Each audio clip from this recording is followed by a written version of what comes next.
min lisan yafqahu qawli. Selamat datang Pak Wing, ya ampun. Saya Ya, masih diundang. Ini senang konsep banget. acaranya apa nih? Kayak Deddy Corbuzier, 1, 2, 3, close the door, atau gimana? I honestly I don't know what that is, tapi gue akan pretend that I know, Oke. ya. But this is ini open dialogue aja. I'll be asking you questions. Semoga kemudian yang lainnya juga akan ngajukan pertanyaan ke Wing. Tapi aku mau jelasin dulu kenapa Wing, karena dia cakep. Itu alasan pertama, nggak ada alasan lain sih. Ya. Iya, tapi kebanyakan cowok di sini, Coach. Iya, makanya gue juga baru melihat betapa nggak bergunanya ya, bahwa acara kita Ya, ini gagal total ya. Yang lihat semuanya ya. laki gitu ya. Bisa di-kick aja nggak yang... Oke, Wing, Yes. aku manggilnya izin biar nyantai Bro Wing atau Wing aja kali ya supaya relax, because you look so young and gue nggak tahu dokter lo siapa, tapi kayak abis ini gue pengen ke dokter lo sih. Dokter gue, istri gue. Aduh, mati kutu deh kalau udah kayak begitu. Iya. Oke, malam ini kita bakal ngobrol soal career decision. Kita mulai. Hey Eric, I see you. Hello, itu Eric Ten Hove, Wings, teman Halo, bule gue. Eric. Ya. Dia bikin buku sama Deddy Corbuzier. Gitu. Jadi kalau nanya-nanya soal Deddy, Oh, ya? kayaknya lebih tepat sih. Oh, oke. Ya, dia tapi jadi bule di belakangnya gitu. Jadi kayak backgroundnya gitu. So next week kita akan coba majukan dia ke depan ya supaya merasakan kursi panas. Look forward. But anyway, let's go back to you. Malam ini kawan-kawan kita bakal ngobrolin soal career decisions dan tough career decisions. Salah satu orang paling unik yang saya lihat perjalanan karirnya ya sobat saya yang namanya Wing ini. Karena setahu saya dulu dia ada di IBM, terus sempat di Telkomsel, terus lompat lagi kemana-mana. Is the actual kutu lompat, tapi in a way yang diminati. Karena setiap kali dia menghinggap, semuanya langsung pada, oh my God, Wing is here gitu. Dan terus kemudian kerasa deh. Biasanya dia dikelilingi sama anak-anak muda ya, yang coba melakukan sesuatu, kadang-kadang berhasil, kadang-kadang gagal gitu ya. Kadang-kadang dilihatnya tuh dengan ini apa sih? Tapi kadang-kadang juga banyak yang kemudian mendukung. So, perjalanan pilihan-pilihan pekerjaannya membentuk karir yang menurut saya unik banget gitu. Let me just ask you, did you plan to be in BUMN dan sekarang megang PTPN, Perkebunan Nusantara? Is this part of your grand plan? No, honestly. Okay. Ngomong BUMN ya, sebelum Yeah. ngomong PTPN. Tapi kalau BUMN, enggak sih. Gue nggak pernah kepikir join BUMN. Back to 2008. Pertama kali gue ditawarin, gue nolak. Ya? Kenapa? Ya ngapain? Saat itu gue masih di Nokia ya. Nokia lagi jaya-jayanya. Ntar gue berdoa dulu supaya sinyal di rumah gue kuat ya. Oke. Dan nggak putus-putus. Jadi semuanya atas izinnya. Ya, bismillah. Intermezzo, soalnya ini berapa kali dibenerin gagal total nih sinyal di daerah gue. Oke, okay. Kalau ternyata ada problem, then we deal it by then. No worries before.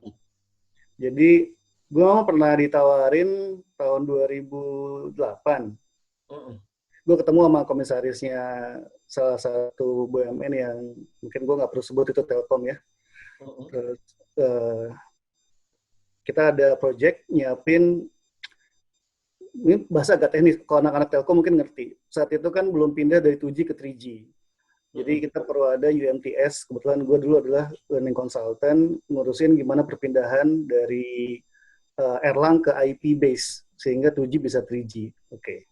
Ya bener, gue nggak ngerti sama sekali sih, tapi nggak apa-apa loh. Bener, itu sengaja biar gue kelihatan canggih aja sih. Iya, itu gue ngerasa tuh kira-kira tahun 1830 kan, karena gue sekarang kan udah berapa G ya, gue nggak tahu ya, 4G, 5G, that was 2G, oh my God. Oke, nah, gue ada project, kebetulan gue ketemu sama komisarisnya BUMN itu di luar, terus dia ketemu gue, oh lu di sini ya, lu ngapain kerja buat Nokia? It's good job, gue bilang, and good money, to be honest kan, to be honest. udahlah balik ke Jakarta, lu join aja ke BUMN. Tadi saya Oke. pikirin, gitu. Pikirin, kemudian setelah setahun gue ditemuin lah sama direkturnya state owned itu. Mm. Dia kaget lihat gue. Pertanyaan interview pertama adalah, lu minta gaji berapa? Wah, saya nggak bisa jawab, Pak. Kerjanya apa? Wah, enggak, kita bingung nih, kita lagi nyari posisi GM buat di sini, tapi rata-rata usianya udah 45. Kamu umur berapa? Ya, saya 30, Pak. Gitu. Wah, gimana ya? Ya udah, kita nggak lanjut conversations. Gue bilang, saya juga butuh waktu lah buat mikir. Mm. Akhirnya setahun kemudian dipanggil, kayaknya nggak bisa join deh, karena akan ada penolakan dari dalam. Gimana kalau join ke anak perusahaannya aja, Mm. Telkomsel. More than happy, gue. Dan dari situ lo pindah pertama kali jadi. Ya gue diskusi sama beberapa senior gue. Setelah gue tanda tangan kontrak, gue masih di kos-kosan. Gue inget jam 11 malam, itu bekas bos gue telepon teriak, gile lu gitu ya. Lu ngapain masuk ke BUMN, lu ngotor-ngotorin CV gitu. Bagus di perusahaan. Ya, with all due respect to my mentor, ya gue sebut Bu Ellen Rahman gitu ya, yang bantu gue awal karir, itu yang terakin gue. Uh, Kalau Bu Ellen dengar, halo Bu Ellen gitu ya. Sama-sama ngisi di Kompas masih ya? udah enggak, couplingnya udah nggak ada kalau gue bro. Nggak tahu Oh, kalau gue beli. kenapa? Kenapa udah nggak ada? Kan Kompas mengecil dari tadinya 32 jadi 18, sekarang I think it's 16. Terus sekarang ngisi di mana jadinya, Coach? Oh, gue nggak ada. Jadi gue sekarang ngisinya di kolom Instagram yang dioperasikan oleh istri gue. Alhamdulillah. Oh, Mbak Mona. Kolaborasi apik. Iya dong. Uh, terus jadi Mbak Muna yang edit jadi editor? Iya, kayaknya gitu sih. Gitu. Dan pertanyaannya ke lo ya, bukan ke gue ya. Lanjut, ayo. Coba yang tadi. Jangan Oh, dibalik. sorry. Karena gue lebih tertarik ngorek ini sih. Ngorek. Kita ketemu Telkomsel kan, saat itu gue baru join. Gue masih Iya, ingat iya. pindah keluar dari, kan lu tuh headhunter gue di Amprop ya, gue inget banget. Iya. Dan one of Oh the iya. thing yang paling menarik, bahkan di Telkomsel, kehadiran lo tuh unik gitu. Karena yang lain-lainnya very formal. Kalau memanggil satu sama lain tuh cenderung formal, gayanya tuh yang ya dewa kuadrat gitulah ya. Apalagi kalau udah GM di Telkomsel itu udah dewa gitu. Tapi in your case you're very approachable, gampang banget ngobrol sama lo, ngomong problem sama lo, nggak mesti mikir panjang-panjang, just say it gitu. Dan menarik kok ada orang semacam ini, mold semacam ini ada di organisasi seperti itu gitu. Telkomsel yang sekarang mungkin udah sangat berbeda ya. Cuman at that time that was unique gitu. So what happened? It was unique and it was difficult time actually. Really? Kenapa? Karena pertama kali gue masuk state owned kan, meskipun itu anak 35% sahamnya dimiliki oleh Singtel, but Singtel is Temasek which is state owned juga gitu, sama-sama BUMN. Dan saat itu BUMN berbeda sama BUMN yang sekarang. Jadi ketika gue join, memang acceptance levelnya rendah. Ya ada bitterness lah yang gue nggak perlu ceritain terlalu panjang, tapi part of dinamikanya memang gue mesti fight untuk bisa dapat acceptance level. Oke. All level, even to my team gitu. Oke. Saat itu yang join ada sekitar 6 orang ya kalau nggak salah. Yang 5 gugur ya, nggak nyampe setahun, mutusin cabut, dan kayaknya tinggal gue yang lanjut waktu itu. Oke. Ya gitu deh, dengan segala dinamikanya. Apa ya? Nekat, jadi yang satu, kemudian menentang mentor, itu 2 yang gue tangkap. Tapi kalau buat teman-teman muda yang ada di sini atau kawan-kawan yang sekarang juga lagi mempertanyakan dirinya, what am I doing here? Ngapain gue di BUMN? Terutama di PTPN, ya kan kelihatan semua muke-mukenya di sini kan. What do you have to say? Itu lo bilang apa sih? Oh, nah ini kalau muka-muka PTPN, sorry, gue mesti agak formal. Oke, untuk bonus teman-teman sedang kita diskusikan, kita akan lihat kapan bonus bisa kita cairkan. Mari kita berdoa. Paling nggak tegas. Yang PTPN mungkin nunggu itu dari gue. Karena gue belum announce itu. Switch on, switch off-nya asik ya. Oke, jadi balik ke yang tadi, kenapa gue akhirnya join? Duit. Gue jujur aja, saat itu gue butuh duit. Oke. Nokia is good pay, apalagi gue juga Singapore base, traveling, dapat duit. Saat yang sama istri gue pengen sekolah, ngambil spesialis. Which is not cheap kan kalau ngambil spesialis pada masa itu, apalagi masa sekarang. Saat yang sama gue juga mau sekolah, kebetulan gue dapat beasiswa ke luar, cuman gue pikir lebih susah untuk dapat sekolah spesialis ketimbang gue ngambil sekolah S2. Jadi gue janjian sama istri, lu sekolah tapi kita batasin waktunya. Lu ngambilnya apa? Gue mau ngambil bedah, kata istri gue. Bedah berapa tahun? 7-8. Waduh, jangan deh. Yang lebih cepat apa? THT, cuman istri gue nggak suka. Sukanya lebih suka yang sifatnya emergency. Ya udah anak aja deh, anak berapa tahun? 5 tahun. 5 tahun ya oke deh. Gue cari duit yang kira-kira lu bisa kuliah 5 tahun. Dan gue agak jual mahal, terus tiba-tiba Telkomsel sebelum gue join, mereka ngasih gue panjar di depan, itu sekitar 9 kali gaji. Di depan? Di depan. Wow. Terus? Nah, aku sign di kontrak gitu ya. Terus gue dari transfer kayak gitu, gue mau ngapain? Yeah. Jadi dulu ya gue mata ya emang duit sih. Sekarang juga masih ada bekas-bekasnya. It's okay, at least you're honest, man.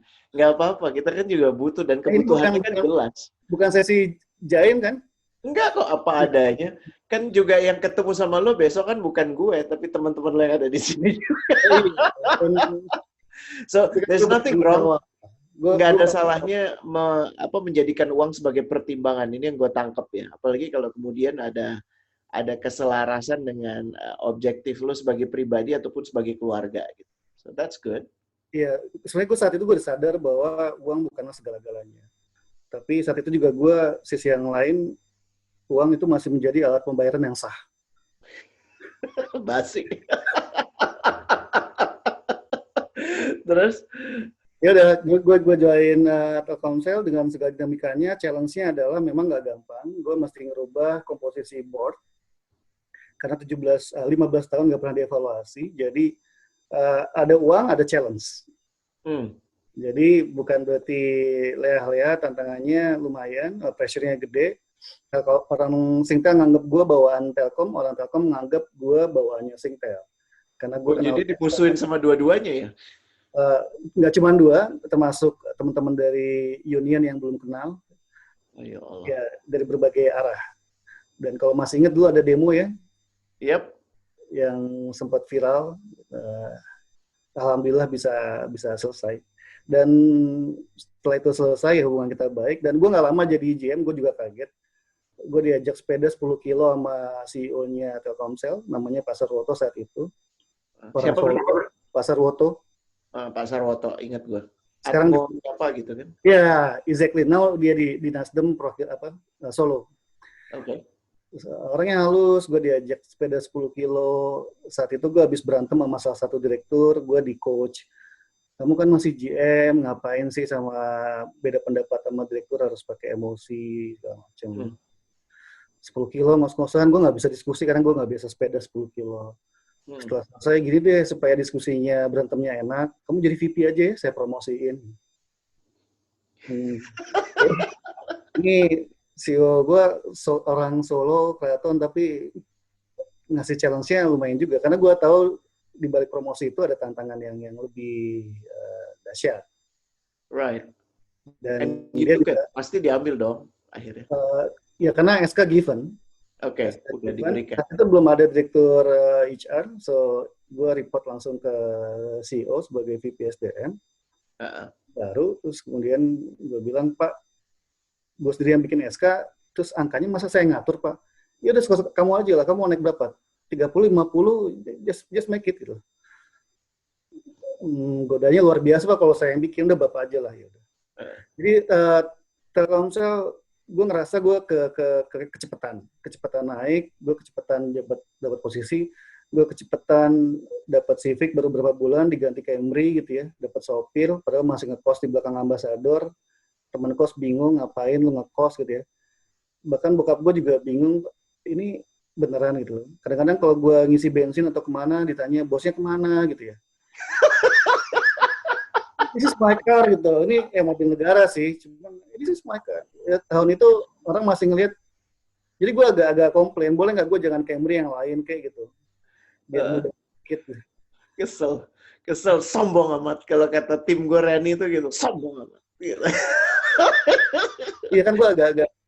Gue masih ingat ketika gue ke kantor Wisnopati, gue bawa Camry gue yang baru gitu kan. Iya, Yang iya, iya, iya, iya. Dan hati gue tuh isinya cuma iri dan dengki aja sih sebenarnya. iya. Terus Doni bawa kresek, aqua gitu ya. Iya, iya. Amunan nyusul. Gue masih ingat. Aduh, long time ago ya. Ya, I think it's too fast. I'm not ready. Pressure-nya gue juga nggak ready dengan stress levelnya. Dan gue sadar makin di atas, makin dikit temen lu. Karena nggak kerasa ya bro. kerasa, karena nggak semua hal gue bisa share dan discuss sama teman seumuran gue. Bukan karena mereka nggak pintar kalau di kantor, tapi beberapa hal kan confidential. Iya Yang benar. gue bisa share sama teman-teman selevel gue. Stress levelnya gue cuma bisa share sama siapa, istri gue lagi sekolah di Bandung, gue anak kos gitu ya. So I discuss with my mentor yang nawarin gue dulu, gue bilang I think I need to leave gitu, pressure terlalu gede. Dia bilang enggak, sayang banget, justru mumpung masih muda, lu mesti ngalamin stres seperti ini.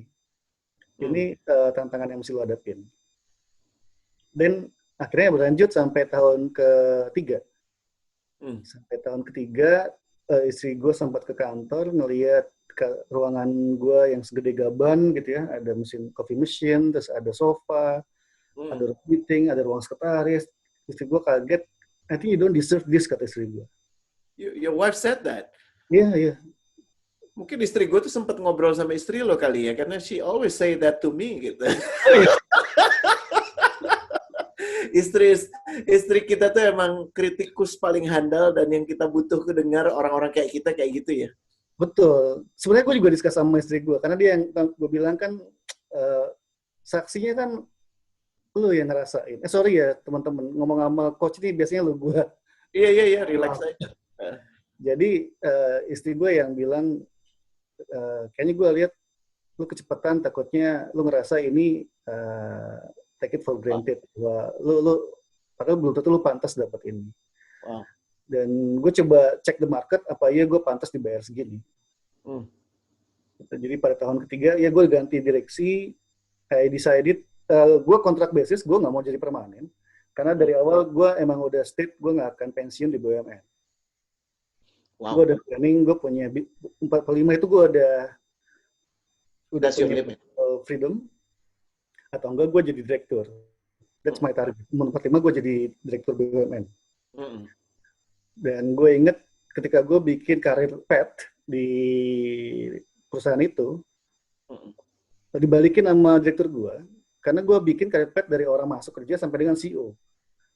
Bos gue bilang, udah stop di VP, jangan CEO. Gue bilang, kenapa? Lo kalau di BUMN itu C-level tuh jabatan politik, lo nggak bisa bikin karir pet sampai C-level. Really, terus gue agak-agak berantem gitu, ribut.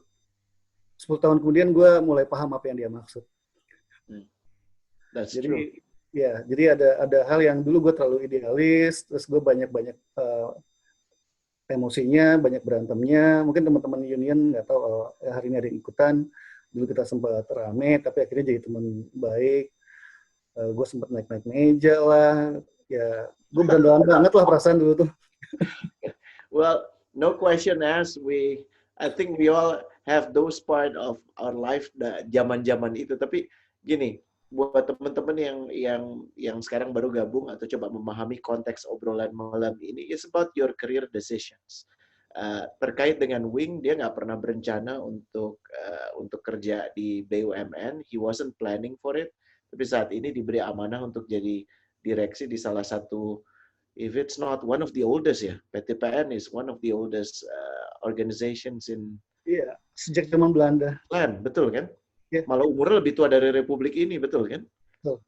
Ya kan? And masih mempertahankan idealism dan seperti ini. Kawan-kawan bisa mulai bertanya, tapi setelah saya ajukan pertanyaan terakhir ke Wing, and I know it's not an easy question for you.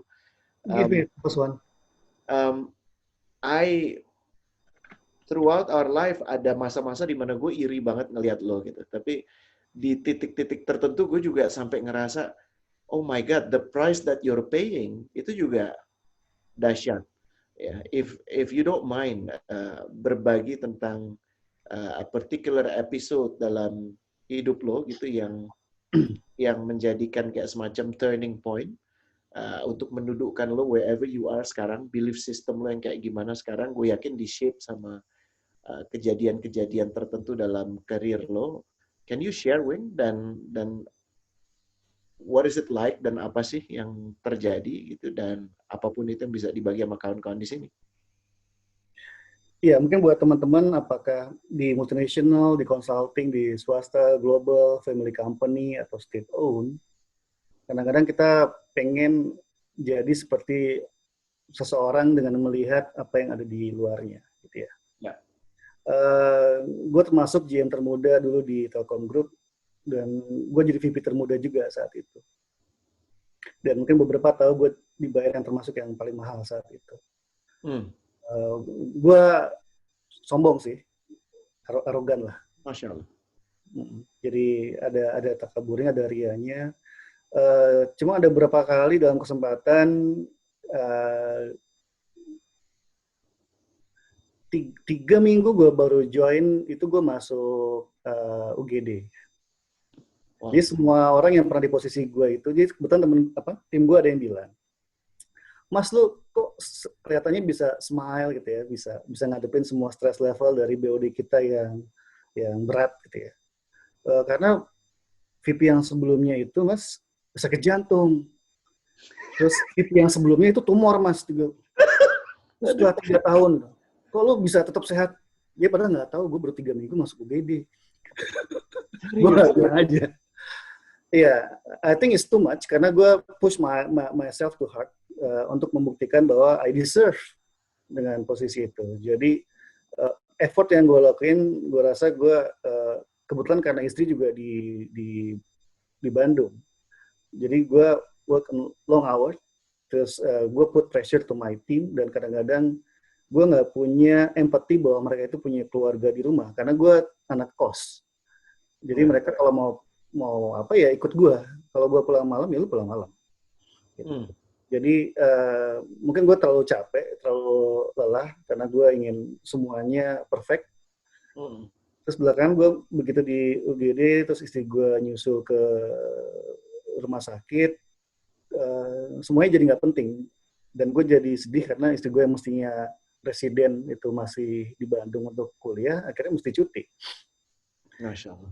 Istri gue sempat bilang kayaknya lu mesti cari kerjaan lain. Tapi saat itu Merah Putih udah kuat di. Kenapa Merah Putih? Gue bilang gue kuat. Despite gue pernah kerja di IBM, gue kerja di multinational company. Satu hal yang sampai sekarang nggak pernah gue lupain adalah project yang nggak ada hubungannya sama projectnya IBM secara umum. Gue pernah ngerjain proyek-proyek IBM itu proyek consulting yang nilainya itu tentunya buat perusahaan. Tapi gue sekali dapat proyek dikirim sama Bu Betty, zaman CEO Bu Betty, ketika Aceh itu baru kena tsunami, Coach. Kalau teman-teman masih. Ya, dan gue berangkat itu nggak lama setelah Aceh tsunami, bahkan gue nggak tahu kalau ada tsunami di Aceh. Wow. Gue berangkat ke sana dengan tim dari IBM, itu gabungan, ada beberapa orang dari Amerika udah ready, kita diberangkatin, kita disiapin Black Hawk, ternyata USS Wisconsin kapal induk udah ada di Aceh, jadi gue berangkat sama Marine-nya Amerika, dan gue sampai sana, gue nangis karena ya ngelihat kondisi Aceh seperti itu, but I enjoy every single activity yang gue lakuin. Gue di sana sekitar 3 bulan, thanks to my boss juga, gue diajak ke project itu. Nggak ada hubungannya sama mesti jualan server, mesti jualan consulting. Itu pure kerjaan IBM sebagai bagian dari IBM Crisis Team. Dan gue ngerasa kok ini kerjaan yang gue nemu kayak ini gue gitu. Di situ gue mulai berpikir apa gue mesti kerja, dan gue ketemu Pak Kuntoro saat itu ketika udah mulai selesai, dan gue diskusi banyak dengan Pak Kuntoro Mangkusubroto, which is you know him very well. Indeed.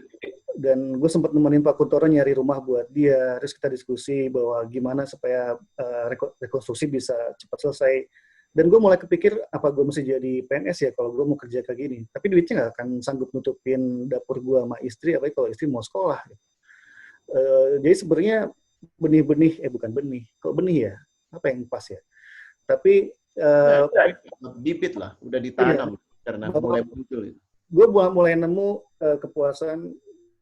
Ya, tentunya kita berduka dengan kejadian di Aceh. Tapi gue merasa kontribusi ketika gue bisa membuat sistem informasi manajemen bencana alam. Buat teman-teman yang nggak tahu, dulu gue background-nya di IT juga. Kita bikin MySQL, pakai MySQL, bikin Simba, dan kebetulan dapat penghargaan dari Presiden karena sistem itu dipakai sampai sekarang. Sekarang nggak tahu dipakai atau enggak. Itu sistem pertama, namanya sistem informasi bencana Aceh, dan dirubah menjadi sistem informasi manajemen bencana alam. Nah, kemudian gue ikutan membuat proses dan membuat sistemnya, dan gue yang ngitung berapa jumlah. Setiap hari gue ngajarin sekian ratus orang untuk terbang ke masing-masing kecamatan. Malamnya gue rekap, gue hitung balik, gue laporan ke waktu itu yang menjadi koordinator adalah Menteri Luar Negeri Alwi Shihab. Gue lapor pagi berapa jumlah yang meninggal, berapa jumlah yang hilang. Sedih, tapi gue ngerasa ada kepuasan setiap harinya, meskipun tidur gue kurang gitu. Tapi gue ngerasa ada kepuasan, dan gue mencari pekerjaan seperti itu. Nah, ketika komisaris tadi menjelaskan mengenai merah putih, ketika gue di Singapura, gue sempat ada sentak gitu. Apa iya ini ya gitu ya. Tapi duitnya mampu nggak ya? Gitu. Jadi masih ada mix coach antara dapur gitu ya, duit, dan juga gue pengen mungkin kalau bahasa di bukunya Coach Rene gitu ya, apa ya, ada fulfillment, ada perasaan kita tuh penuh ya, keisi. Ini ketemu nih antara apa yang gue lakuin, apa yang gue inginin, apa yang gue bisa lakukan. Nah, itu sih yang akhirnya gue pikir BUMN itu lebih tepat buat gue untuk saat itu. Sampai dengan akhirnya gue ngerasa gaya hidup gue bisa khawatir rusak karena gue nggak siap mentally dengan semua perk dan leverage, semua kenikmatan yang gue terima. Istri gue minta gue berpikir ulang untuk pindah ke perusahaan swasta. Kayaknya kamu perlu kalibrasi, coba cari perusahaan, balik ke multinasional deh. Kebetulan saat yang sama ada perusahaan minyak yang udah bertahun-tahun selalu ngajak ketemu gue untuk join. Gue sebut aja Shell gitu ya. Kebetulan Shell nawarin gue untuk join jadi country HR director di Shell. Dan istri gue bilang, ya ini kayaknya mungkin it's good time you move. Gue diskusi sama bos gue, ya Pak Alexi Naga, dulu di Rutnya, sekarang jadi komisaris pos, bilang, udahlah, lu sekolah ke Amerika kita bayarin 2 tahun, lu balik Telkom, kita pasti ada tempat buat kamu. Gue bilang, gue nggak bisa janji Pak, bakal balik ke sini Gedung Putih gitu. Dan ini industri beda yang kayaknya saya mau coba, dan kayaknya saya pengen refresh. I think enough working with state owned, saya mau balik ke swasta. Dan I join Shell. Nggak lama juga. Nggak lama karena BUMN manggil gue lagi lewat headhunter. Oke. Jadi your friend juga, gue nggak perlu sebut di sini. I think I know. Iya. Temen lu banyak sih, jadi gue kalau ini pasti udah bisa. Dia bilang, hey, state owned is calling you back. You have 3 options, lu pilih lu mau yang mana. Oke. Ya Telco enggak, gue maunya nggak jauh-jauh sama oil and gas, dan gue nggak mau jauh dari rumah gue di Ciganjur. Oh ya udah, then I join PGN. Itu short of story gimana gue dari pernah keluar terus balik lagi ke BUMN. Yeah, I think the idea that you're honest with yourself tentang kebutuhan hidup, kemudian tentang jawaban atas pengalaman-pengalaman unik yang membekas di hati lo, sampai terus akhirnya opportunity yang terus muncul gitu, dan bahwa apapun yang dilihat dari orang, kesuksesan, perks, all the lavishness yang bisa dinikmati oleh Wing, yang merasakan punya their own take ya, and this include you and your wife obviously. Ini menarik nih. Gue mindful bahwa waktu kita udah rada lewat dikit. Gue mulai pertanyaan ya Wing ya. Ini ada satu yang memilih untuk tidak disebut namanya, and I respect that. Tapi pertanyaannya, I think it's cool, and I cannot not share this karena dia bilang begini, "Eh, gimana caranya menghadapi atasan yang kayak Anda dulu, yang Wing gambarkan dulu bahwa lack of empathy uh, dan masih idealis, uh, kind of there's a hint of arrogant sehingga nggak berempati dengan keadaan saya sebagai teammate-nya atau anak buahnya saat ini. What should I do? What should I say to this boss of mine? Gitu. Oke. Kalau wing yang dulu akan jawab, lu cari atasan baru. Iya. Itu kalau wing yang dulu akan jawab gitu. Kalau sekarang gue akan coba jawab sesuai dengan usia. Kita kan udah mulai makin ini ya, makin tua ya. Kita mesti ngerti dulu pasti ada sebab apa sih yang membuat dia lack of empathy gitu ya.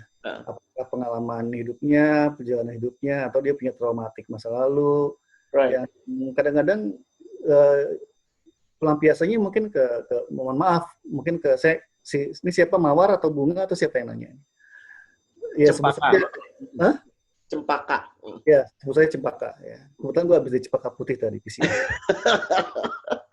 buat Cempaka, gue pernah punya atasan kayak gitu, dan sampai sekarang gue jadikan sahabat.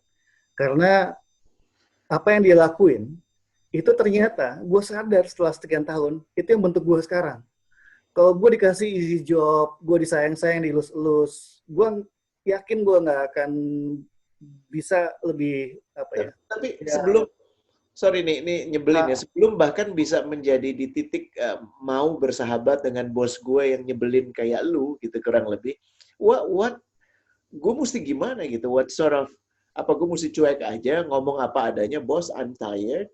Oh iya, kalau lu udah siap sama give you sample, mungkin usianya masih, ketika gue usia masih 20-an, gue baru pulang dari, ini bismillah mudah-mudahan gue nggak ria ya.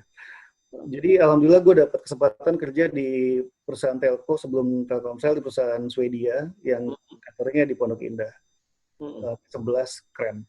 Baru berapa bulan gue dikirim ke regional jadi karyawan region di sana. Dan tunjangannya juga lumayan ya. Tapi uangnya habis karena gue masih single, belum nikah. Jadi kalau belum nikah itu kita nggak bisa jaga duit, nggak bisa nyimpan. Gue juga kadang-kadang gue dulu sering traveling ke luar negeri kok duitnya hilang ya. Setelah menikah baru bisa nyimpan duit. Itu intermezzo, Cempaka, mohon maaf. Gue pernah ngalamin kayak gitu. Semua yang kembali dari project itu semua dipromosi kecuali gue. Oke.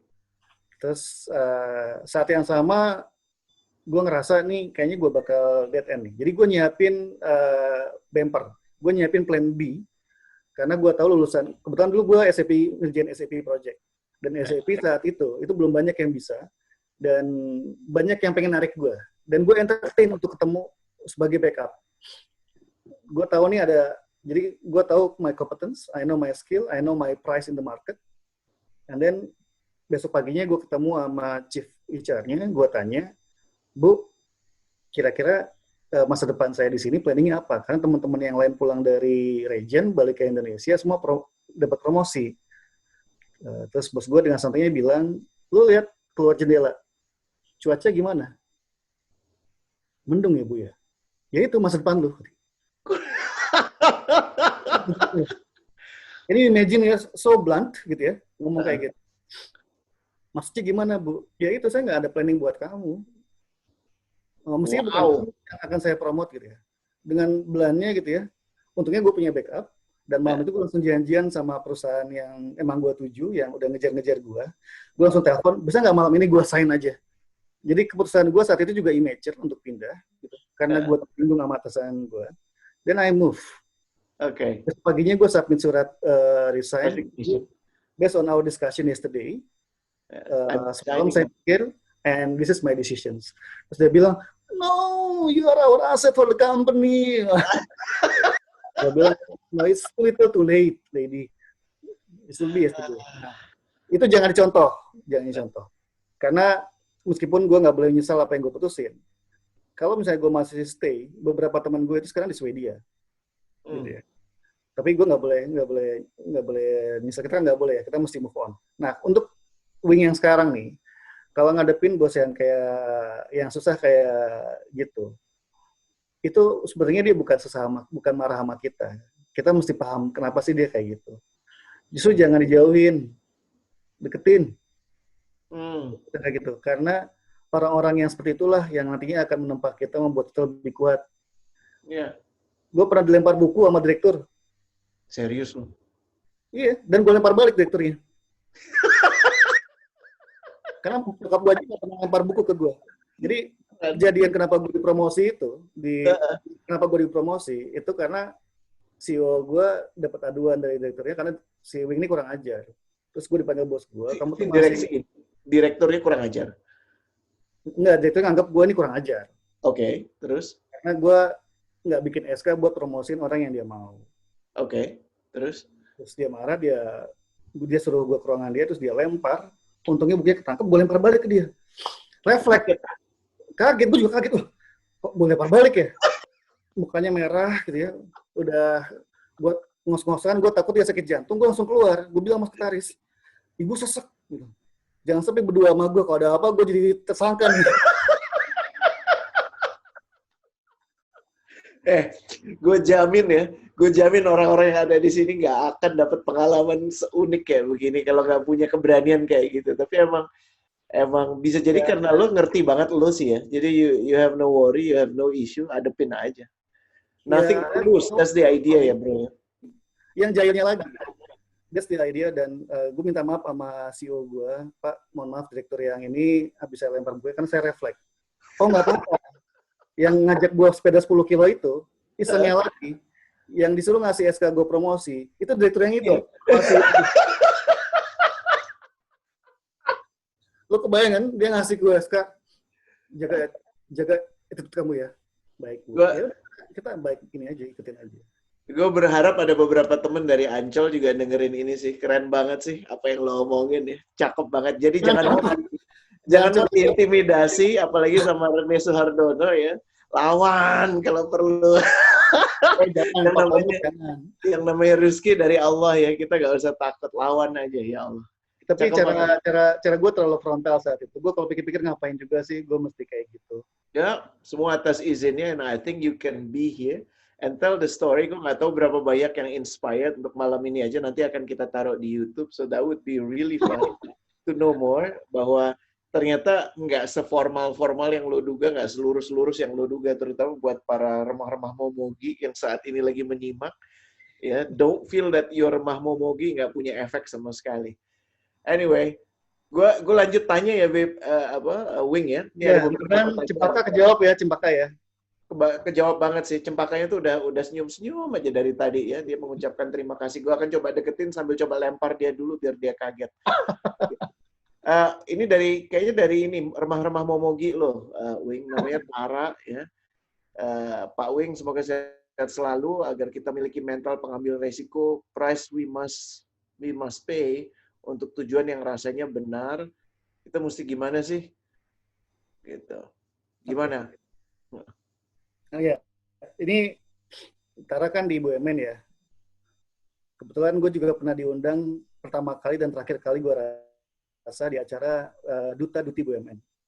Jadi BUMN itu selalu ada acara Duta Duti, which is acaranya bagus. Jadi orang yang dianggap mewakili perusahaan dan punya otak gitu ya. Kebetulan di sini kayaknya ada Duta Duti juga. Salam buat para Duta Duti BUMN. Mereka mewakili BUMN-nya. Gue pernah diundang untuk ngasih gambaran lah gimana sih menjadi leader di BUMN. Memang Duta Duti ini bagus, dan gue sempat bilang ini buat teman-teman gitu ya, Pak, saya pengen promosi cepat. Saya lihat teman saya yang promosi itu kalau misalnya bos saya datang ke kantor itu langsung bawain tasnya. Apa saya mesti kayak gitu? Enggak, ngapain itu, buat apa? Tapi kan BUMN kayak gitu Pak. Kalau kita ngomong aja, kalau kita masih remeh-remeh, remah-remah ya gitu. Remah-remah momogi. Remah-remah momogi gitu ya. Itu tuh kalau ada VP, GM, lu mesti agak 3 meter di belakang tuh. Dan lu nggak boleh ikutan ngobrol. Lu cuman kalau ditanya, datanya mana? Nah, lu kasih gitu. Kalau udah masuk, udah levelnya udah naik, nah lu bisa tuh ngomong. Itu dulu kayak gitu. Heeh. Nah, sekarang beberapa udah lebih cair, lebih berubah. Nah, terus kemudian tadi tanyanya apa ya? Gue juga, ini kayak Tara nanya biar kelihatan keren juga sih kayaknya. Dia lupa. Tanyanya apa? Gue lupa. Yang penting gini, simpelnya gini sih, eh, lo kan kayaknya risk taker banget, dan whatever price you have to pay, you will pay, gitu. Dan Oh gimana ya, sih, gimana gimana bisa jadi, mungkin kalau gue nerjemahin Tara tuh dia dia gimana kalau bisa selugas lo, walaupun penampakannya kayaknya lembut gitu, dan kayaknya gimana gitu. mungkin. Tapi kalau lo udah ngambil keputusan-keputusan terkait dengan keputusan karir lo tuh tegas dan lugas. Gimana? Iya, selalu punya backup plan. Ya, Ya. pertama gini, rumusnya adalah kita juga jangan sok bener ya. Kita Hmm. juga mesti lihat, kita review, kita kontemplasi, doa apakah memang yang mau kita sampaikan ini adalah sesuatu yang baik, sesuatu yang benar, sesuatu yang bawa manfaat. Kita yakini dulu itu. Diskusi sama yang lain. Kalau kita udah yakin, kita bisa ngomongnya bareng-bareng. Kalau nggak bisa sendirian, harus sendirian sampaikan, ya sampaikan aja. Hmm. Uh, Whatever the risk, kadang-kadang kita suka takut duluan sampai kita nggak ngomong. Bahkan sebenarnya, ya, karena gue sekarang udah posisinya di direktur, kadang-kadang gue malah butuh masukan dari teman-teman yang di bawah, cuman yang di, sorry gue ngomong atas bawah nih ya, yang bawah nggak kuat suaranya. Kadang-kadang atas itu justru merindukan pandangan yang lain, nggak suka selalu dibilang jempol, mantap, siap, gitu, bagus. Enggak, gitu. Pengen denger yang lain. Bahkan kalau perlu di-challenge, Pak, kok bikinnya kayak gitu sih? Kebetulan gue Ya. punya beberapa tim gue, gitu ya, yang cukup rajin intervensi, yang kadang-kadang, Pak, intervensi, gitu. Setelah sesi, kayaknya tadi nggak cocok deh kayak gitu. Untungnya ada yang berani kayak gitu, dan gue appreciate orang-orang yang kayak gitu. Itu yang ketawa ngakak ya, salah satunya. Hmm. Yang kayak gitu-gitu nggak apa-apa, coba aja, nggak usah khawatir. Justru kalau kita sibuk dengan mikir resikonya, begitu ada yang melakukan itu dan diapresiasi, nah lu ketinggalan lo. Karena yang akan diingat oleh BOD, ini gue ingat bos gue bilang, kalau saya sampai nggak tahu nama dia siapa, berarti dia tuh nggak penting buat saya. Nah kalau tiba-tiba Anda diundang ke ruangan BOD, siapa aja, terus kemudian sampai BOD nanya, Anda siapa ya? Berarti lu nggak pernah ngomong, lu nggak pernah punya kontribusi, lu nggak penting gitu. Lu nggak ada tuh nggak apa-apa. Nah, jangan sampai kita kayak gitu. Hmm. Juga dan itu nggak salah, itu nggak dosa ya. Bukan berarti itu jualan diri, sok deket, sok kenal. Ya lu emang mesti gitu kalau punya gagasan atau ide. Kalau lu menurut lu bagus, lu mesti ngomong. Sebagai contoh, gue nggak pernah dapat waktu sama CEO gue. Gue nggak pernah dapat waktu untuk ngobrol, sampai kan dia sibuk banget. Gue mesti tahu kapan saat-saat yang paling pas bisa ngomong 2 jam. Karena ini gue butuh jelasin. Ketika dia mesti ngejar pesawat ke airport, gue tahu itu macet. Gue tanya, boleh nggak pas saya ngomongnya di mobil? Karena daripada di mobil dia bengong, mendingan gue temenin. Dan gue dapat laksanya kayaknya 2 jam. Smart. Jadi coba cari-cari cara gitu ya. Kalau nggak ketemu di lift, ngomong, Pak udah denger ini nggak gitu? Apa tuh? Gitu. Nah kalau ada waktu saya bisa ke tempat Bapak nggak? Gitu. Which is banyak kok atasan yang sekarang mulai, apalagi di BUMN udah mulai beda sama masa lalu gitu ya. Banyak yang open door policy. Apalagi Pak Menteri yang sekarang kan sangat mendorong yang milenial nih, yang muda-muda untuk berkarya. Gitu ya. Udah banyak juga direksi yang udah muda. Jadi zamannya udah berubah. Sekarang itu udah asertif aja ngomong. How is it doing right now sih, Wing, sekarang di BUMN secara keseluruhan, kementerian dan segala macam? I know ini bicara soal mungkin it is always politics. Ada beberapa yang nanya, how do you deal with the politics in BUMN? Karena it's not all about meritocracy, it's about siapa dekat siapa gitu ya. Ini ada beberapa jalur private yang bertanya ke gue soal itu. And how do you deal with that?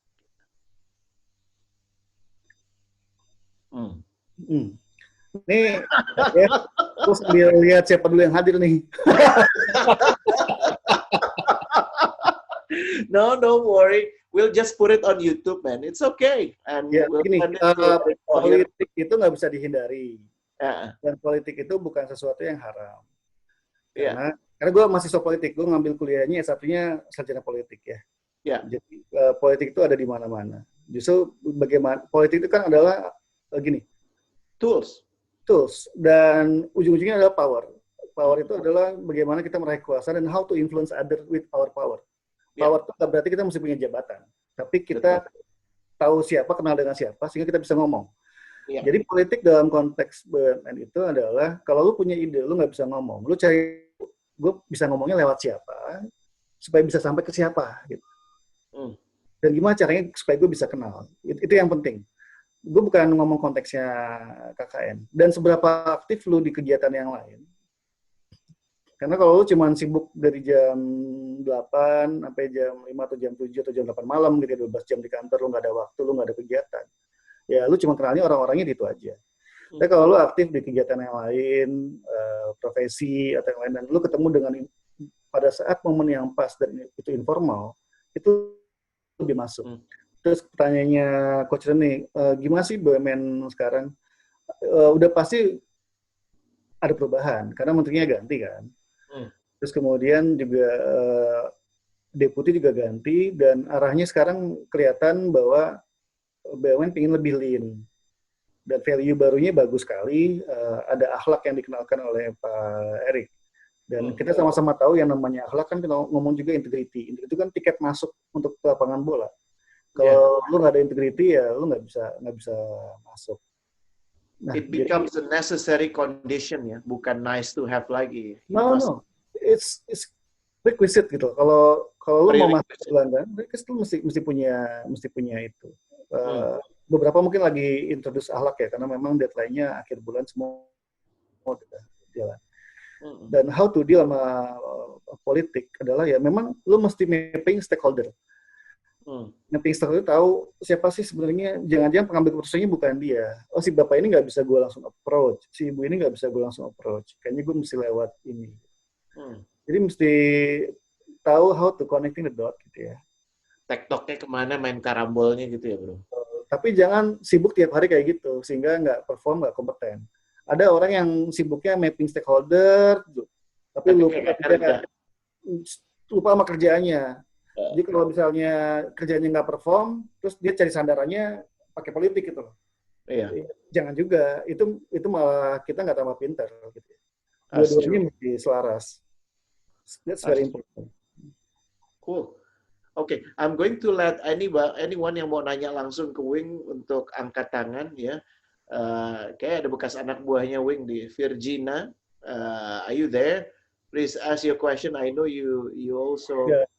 Dia nggak boleh, itu kolega, nggak boleh nanya. Itu bisa nanya Japri aja. Ya udah, oke, yang lain aja berarti kalau.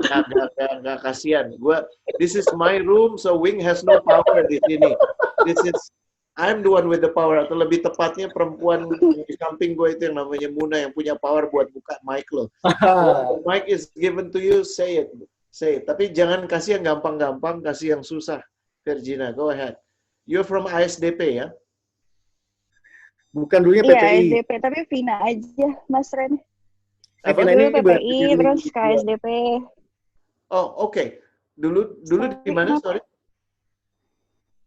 Dulu di PPI, Mas. PPI, tapi sekarang di ASDP.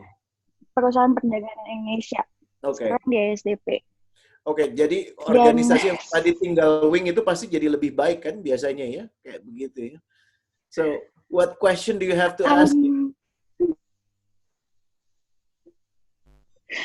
Jadi sebenarnya gini sih, maksudnya kayak sangat-sangat beruntung sekali bisa maksudnya jadi anak buah dari Pak Wing, dan terima kasih Pak Wing sebelumnya. Basi. Ya. Nanya, padahal bukan intervensi nanya. Biasanya aku ya Pak ya. Oke.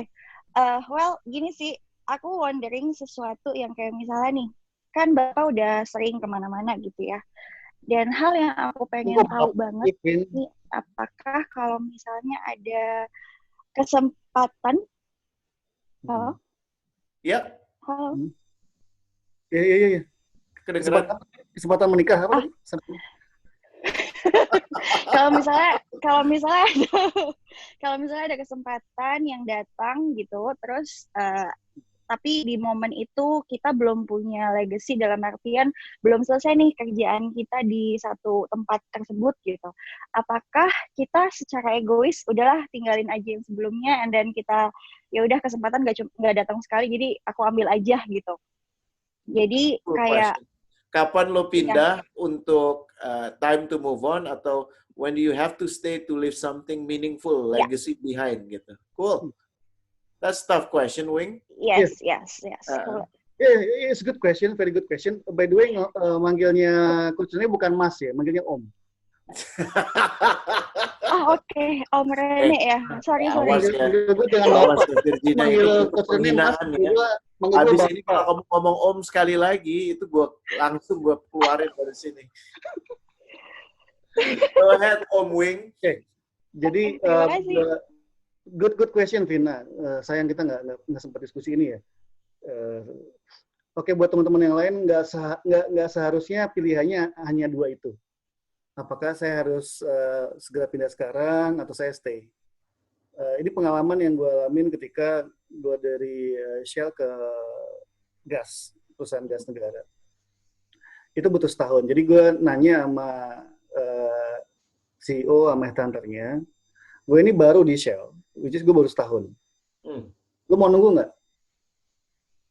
Karena gue lagi ada project, kebetulan kita saat itu ada project Masela, di mana cadangan gas terbesar kedua di dunia, itu ada di Halmahera, dan tanggung jawab gue cukup besar untuk nyiapin resources, supaya kita bisa punya cadangan gas dan kita mulai explore. Jadi, can you wait? Jadi nggak harus, kita bisa nanya gitu. Jadi nggak kadang-kadang yang namanya, kalau misalnya they really need us gitu ya, dan dia tahu value-nya kita, sometimes they are okay to wait gitu. Bukankah legacy itu yang membuat si perusahaan yang baru itu mau narik kita? Jadi let's discuss gitu, let's negotiate sama perusahaan itu, mau nggak nunggu gitu ya. Sama kayak gue ngomong sama coach ini, coach, sorry gue dapat panggilan, lu mau nunggu gue nggak? Masih berlaku kan ya, Pak Komut? Berlaku banget. Makasih Pak Komut.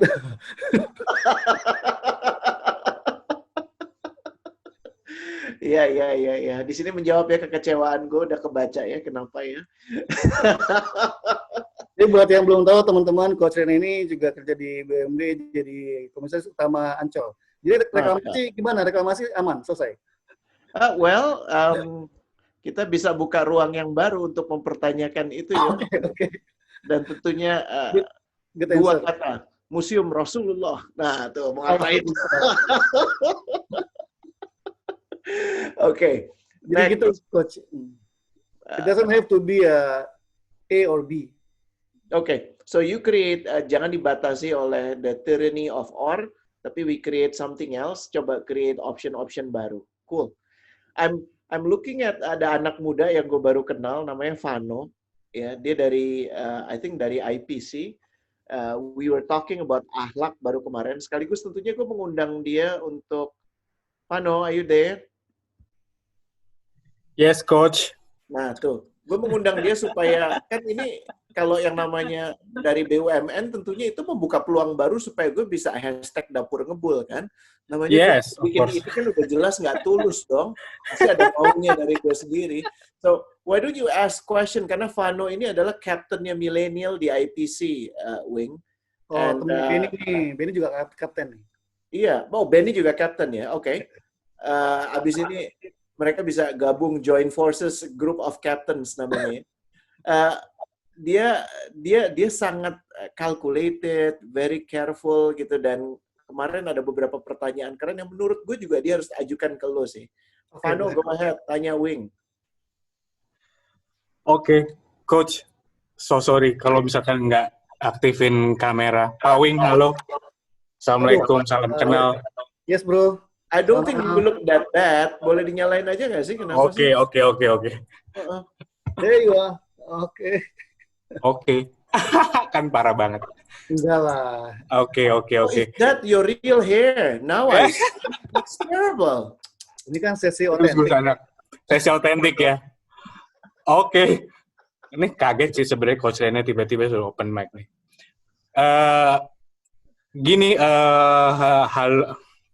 Pak Wing, jadi kemarin aku tuh nanya sebenarnya sama Coach Rene.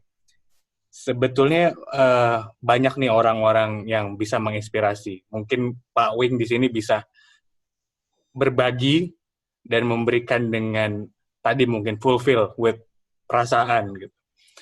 Dan ini sih Pak Wing, what is your life purpose and meaning? Itu sih pertanyaan. Kesel gak sih? Malam-malam gue dipanggil, ketemu sama dia, nyiapin diri supaya besok bisa interview.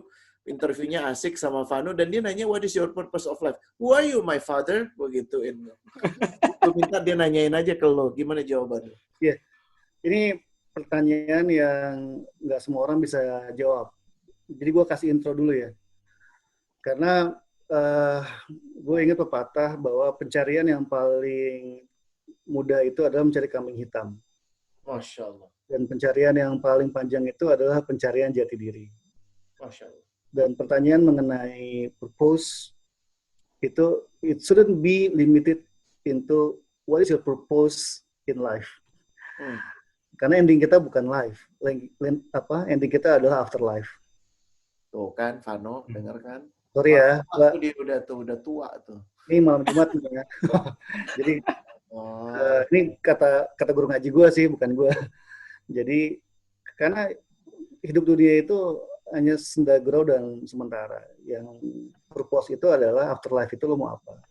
Seberapa banyak kalau bahasa Vina legacy, seberapa banyak bekal yang udah lo siapin.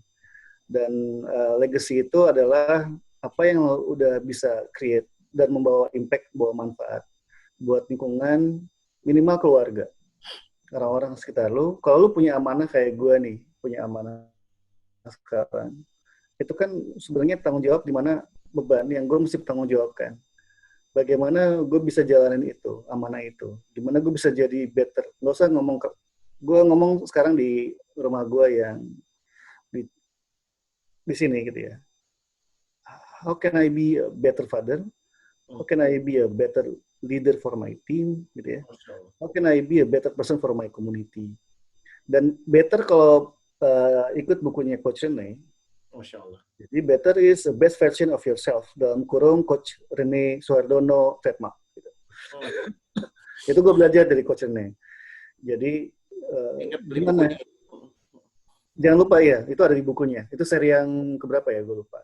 Banyak banget. Jadi kalau lu udah khatamin bukunya, lu bisa jawaban. Dan nggak apa-apa itu berubah, nggak apa-apa.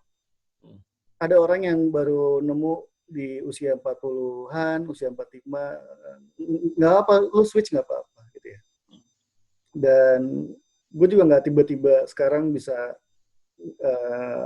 kayak nothing tulus gitu ya, sepertinya gitu. Itu juga nggak tiba-tiba gitu. Dulu gue takut banget kehilangan pekerjaan. Di Nokia gue bangga, gue kerja di multinational company, gue based di Singapura, gue traveling, dan gue naik SQ kemana-mana gitu ya. Wow. Gue pikir that my purpose gitu ya. Kerja di perusahaan. Oh, gue bisa masuk IBM. Semua orang nggak gampang bisa masuk IBM. Oh, gue bisa kerja di PricewaterhouseCoopers Big Five. Gitu. Gue pikir dulu tujuannya adalah itu. Tapi begitu udah didapat, biasa aja. Itu si Campbell yang pernah bilang, teori tahun 73. Sorry, agak teoritis. Itu kan kayak, kita nyebutnya hedonic treadmill. Kan? Hedonic treadmill gitu ya. Kayak treadmill tapi hedonic gitu. Setelah kita dapetin itu, rasanya biasa aja. Kayak gue pengen achieve, setelah itu gue feel the emptiness gitu ya. Jadi lu mesti cari apa yang bisa ngisi lu yang lu nggak ngerasa empty. Dan lu udah keluarga, Vano? Sudah. Ya, dan Alhamdulillah. Dan itu bisa didiskusikan dengan istri. Karena doa istri itu luar biasa. Selain doa ibu ya, doa istri. Lu bayangkan kalau istri lu satu aja bisa mendoakan lu. Ya, gue nggak usah lanjutin kalimatnya. Oke, thanks Pak Wing. Wow. Yes. Lo pernah dengar? Vano jelas ya, clear ya? Clear. Oke. Sama ya orang tua jawabnya ya, nggak jelas kan? Orang tua tapi jiwa muda kayaknya. Masya Allah. Oke, Wing, gue tuh sadar banget ini udah jam 9, tapi gue minta untuk extend sedikit boleh ya, for one final questions, if you don't mind, and closing dari lo gitu. Good. Ridho ya, Alhamdulillah. Oke, gue ingin memberikan kesempatan buat siapa aja yang mau nanya, tapi persyaratannya has to be women, ya supaya ada balance, karena lebih banyak tadi kita meng-cater pertanyaan dari cowok-cowok, silahkan untuk nanya langsung. Bukan laki-laki yang ke perempuan-perempuanan, tapi perempuan beneran. So please, if you have any questions, please ask. Perempuan yang mungkin baru menjanda, mau jual rumah Jakarta, istrinya dari suami yang sekarang di Malaysia ya. Tuh. Anyone? Ladies? Di raise langsung, ditanya. Bisa di text? No? Oh, too bad. Nggak ada perempuan yang berani nanya sama Wing, kecuali Virginia ya. Anyone else? Going once? Hadir, Mas. Ajeng. Ajeng mau nanya. Oke. Oke. Tolong bukanya ke Sagita Ajeng Daniare.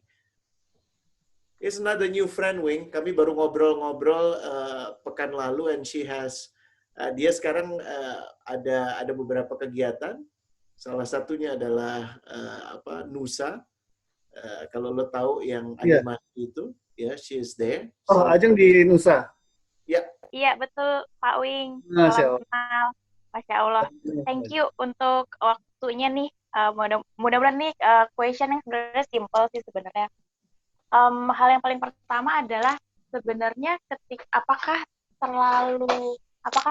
terlambat ketika seseorang mengetahui ternyata ranknya dia baru ketahuan tuh di umur 30, 35 gitu. Padahal selama perjalanan waktu dia juga sebenarnya sudah coba mencari gitu. Jadi muter-muter dulu, tapi memang mungkin qadarullah dari Allah juga lo dikasih tahu kalau lo ternyata strength-nya baru di umur 35, let's say. Itu yang paling pertama.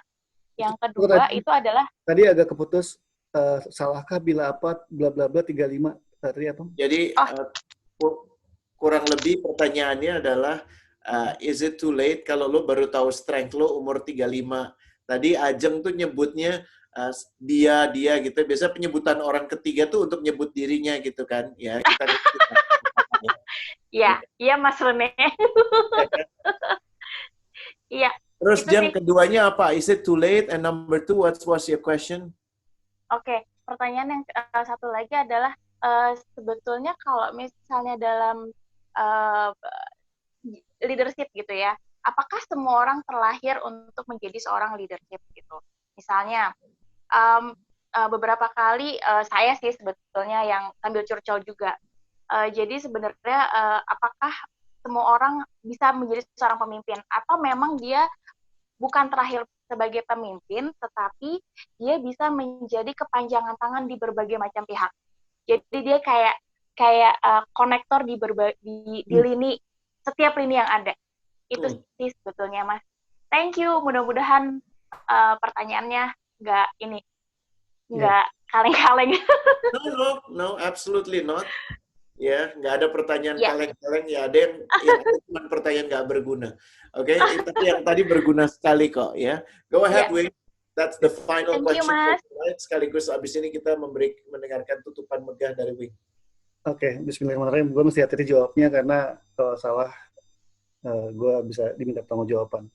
Oke, apakah terlambat kalau kita tahu strength kita di umur 35? Terlambat atau enggak, itu kan framework-nya kita. Pertanyaannya kembali, apakah are you in the race? Memang kita sedang dalam kompetisi untuk berlomba-lomba. Kompetisi apa yang ada di framework-nya kita, sehingga kita ingin jadi yang pertama, terakhir, atau kita ngerasa terlambat. Kompetisi itu kan kita nyiptain. Sebagai contoh lah, ketika gue baru pertama kali kerja, gaji gue 800.000. Ada teman gue yang udah dapat 1,5. Gue pengen lebih. Gue nyiptain kompetisi itu kan. It's not my friend, actually it's me. Apakah dibilang terlambat ketika kita baru tahu strength umur 35? Definitif buat gue enggak, gitu ya. Karena I remember siapa penyanyi ini yang tahu mungkin angkatan lawas nih ya, Madonna ya. Madonna itu baru sadar, Iya. dia baru sadar bahwa dia bisa menulis, menjadi seorang penulis. Dia kan penyanyi dulunya ya, Right. yang dulunya suka. Dan kemudian akhirnya dia menemukan bahwa strength-nya dia itu bukan cuma vokal, dan dia fokus menulis sekarang. Jadi ya, so it's okay gitu ya. Oke. Kalau misalnya kita nemu ada strength yang lain, atau makanya jangan, I don't think we need to limit ourselves gitu ya untuk saya mau di sini aja. Try new things, it's fun. Try to adapt and change, it's fun gitu ya. Dan jangan-jangan memang ternyata itu jadi hal yang membawa kita ke zona yang lain yang ternyata lebih challenging. Jadi it's never too late untuk kita baru kenal strength di usia 35. Tapi buat yang udah nemu di awal, you are blessed. Ya. Manfaatkan baik-baik. Kalau emang udah nemu di awal gitu ya, bantu teman-teman yang belum nemu. Tahu cara batunya kan, nanti tanya sama Coach Rene. Buang body dia. Itu kan sesi lain, Coach. Ini gue iya, benar. Masa lo semua ya? Jangan dong ya. BUMN aja lo. Oke. Terus yang kedua, leadership. Yang kedua, leadership. Betul. Ya, I believe bahwa semua orang itu terlahir sebagai pemimpin, minimal buat dirinya sendiri. Ini konsep yang orang pikir itu ngawang-ngawang. Enggak. Mimpin diri sendiri itu kan dimulai dari ketika kita bangun, merapikan kasur, itu kan bagaimana kita bisa mengatur diri kita. Exactly. Jadi, kalau misalnya dari kecil, dari awal, kita nggak dibiasakan dengan itu lebih difficult buat kita jadi leader. Dan tapi bagus yang dibilang sama Ajeng, apakah yang namanya leadership itu juga mengkonekkan kita dengan orang lain? Ini kecerdasan yang dibutuhkan di saat ini. Jadi bridging siapa ketemu siapa, itu adalah kecerdasan baru atau kompetensi baru yang sangat diperlukan. Jadi kita tahu membridging siapa dengan siapa untuk bisa menghasilkan apa. Itu skill baru tuh. Dan nggak semua orang itu bisa melakukan itu. Contohnya Rene bisa ngenalin siapa dengan siapa sehingga menghasilkan karya yang luar biasa. Ada museum di Ancol, gitu kan. Masya Allah. No. Itu namanya Yusuf Kala. Gue nggak boleh itu, kurang ajar namanya. Itu DMI ya, itu DMI ya. Tapi when it comes to that ya, Wing, at that level, gue menyaksikan bagaimana the power of network itu bekerja. Museum itu membutuhkan dana kurang lebih sekitar 380 sampai 400 M dan terkumpul kurang dari 1 jam. Kurang dari 1 jam. Jadi yang menginisiasi itu Liga Islam Dunia bekerja sama dengan Dewan Masjid Indonesia di bawah Pak Yusuf Kala, dan pada saat dikatakan bahwa insya Allah akan ada lahan untuk itu, disampaikan, oh give me time. Time itu kan biasanya kalau kita nyari segitu berapa tahun ya bro ya? Yeah. Bulan lah. Ya mana feasibility study-nya dan segala macam. No, and then before 1 hour dikatakan the funding is secure. Jadi this will be one of the project, ini bukan punya Ancol sama sekali bukan, ini adalah pemiliknya adalah Liga Islam Dunia, akan dibangun 18 museum serupa di seluruh dunia, tapi Ancol adalah yang pertama di luar Arab Saudi. Insya Allah. Minta doanya Wing dan kawan-kawan ya. Mudah-mudahan lancar. Insya Allah. Tapi this night is I learned so much from my friend, dan kalau ketemu Wing tuh selalu aja ada hal-hal baru yang gue baru tahu tentang Wing dan tentang kehidupan ini. And I think we are all blessed malam ini bisa berkumpul, baik yang lebih muda dari Wing kayak gue ataupun yang kayak kawan-kawan lain-lain lebih tua dari Wing, ya kan? So please give me your final take terkait obrolan malam ini soal career decision making, Wing. Buat teman-teman yang sekarang masih menimbang-nimbang, ababil gitu, what to do, berhadapan dengan bosnya, kan begitu banyak hal yang mengganggu pikiran kita. What is it that you need to focus on when you're moving your life, when you are navigating your career? Ya, mungkin resep ini nggak size fit all ya. Mungkin nggak bisa buat semua, tapi mudah-mudahan bisa sedikitnya nolong. Karena ini PTPN perusahaan saya yang ke-15. 15. And sorry, supaya clear, how old are you, Wing, kalau boleh tahu? 43. 43, Masya Allah. Masya Allah. Jadi 15, beberapa karena dipindahkan, ada perusahaan yang mesti likuidasi, ada yang merger. Jadi beberapa juga bukan karena pilihan saya, tapi karena kondisi. Nah, buat teman-teman, tadi karena Coach Rene udah bilang mengenai zone. Pertama, jangan takut, karena zona itu sebenarnya kita sendiri yang ciptain. Dan kita yang bikin penjara itu.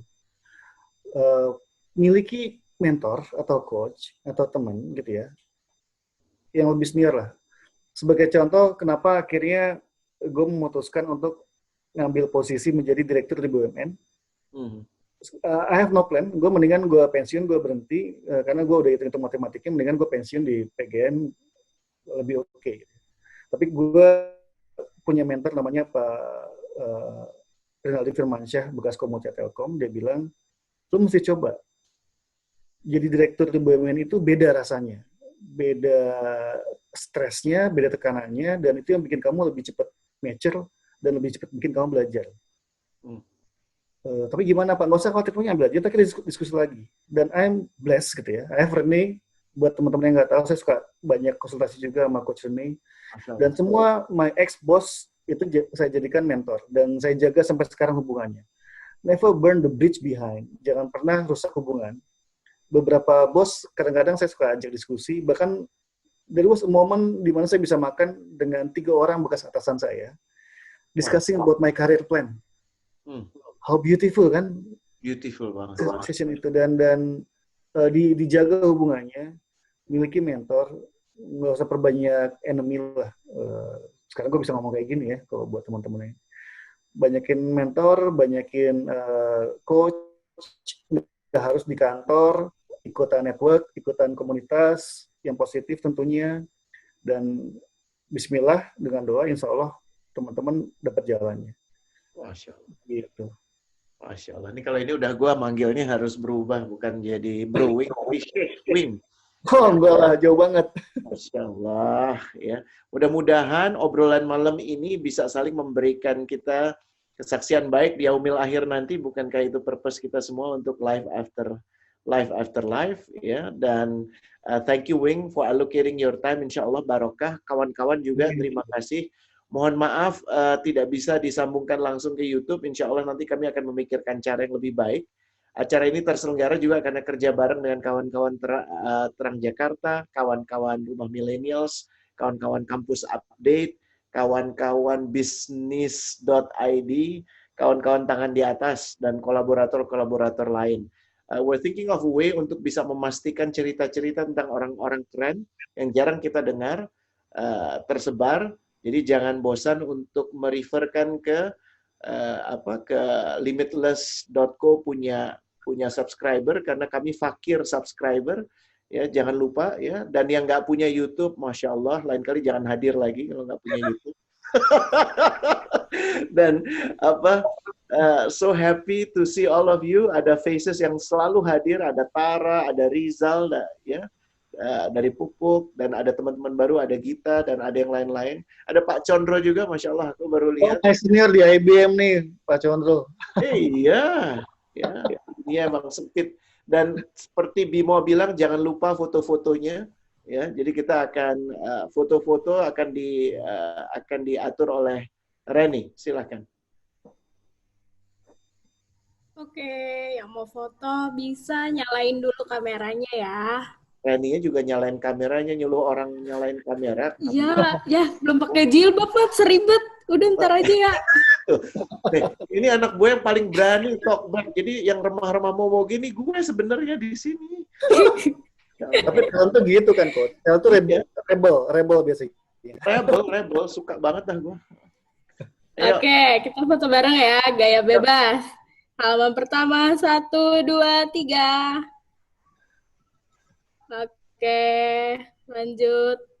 Halaman kedua, 1, 2, 3. Halaman ketiga, 1, 2, 3. Terakhir, halaman keempat, 1, 2, 3. Ini Alright, maksudnya paling susah nyari finish. closing yang benar.